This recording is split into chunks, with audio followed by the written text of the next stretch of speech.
South Korean President Moon Jae-in got in touch with his American and Japanese counterparts after the UNSC passed new sanctions against Pyongyang. Hwang Hojun starts us off with what was discussed during the separate phoners, focusing on ways to deter additional North Korean provocations. During a 20-minute phone call Monday afternoon, President Moon and Prime Minister Abe discussed how to continue to work together to prevent Pyongyang from carrying out additional hostile actions, also discussing further trilateral cooperation with the U.S.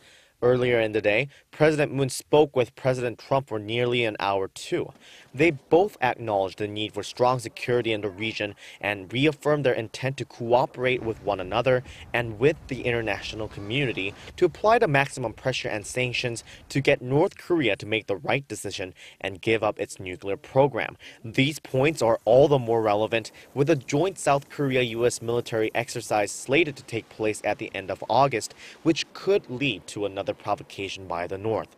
He also brought up allowing South Korea to have missiles with larger payloads by revising the bilateral guidelines concerning Seoul's arsenal, something initially proposed during the Seoul Washington summit in July. This would be done to better cope with the North's growing threats, and President Moon asked for his U.S. counterparts' backing. The phone conversations with Abe and Trump come amid two significant recent incidents. One, the ICBM test that Pyongyang carried out twice in July, and two, the unanimous decision over the weekend by the UN Security Council, including China and Russia, to adopt a resolution imposing the most punishing sanctions yet on North Korea. President Moon brought up the subject of the sanctions earlier in the day during his weekly meeting with his top aides, saying he hopes the new resolution will be an opportunity to bring about a change in North Korea's behavior. 북한은 이번 제재 결의로 국제사회가 보여준 확고한 의지를 분명히 인식하여 더 이상의 도발을 중단하고 대화의 길로 나오기 바랍니다.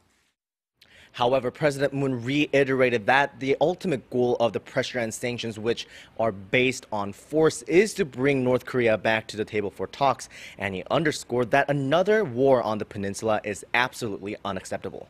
Hwang Hojun, Arirang News.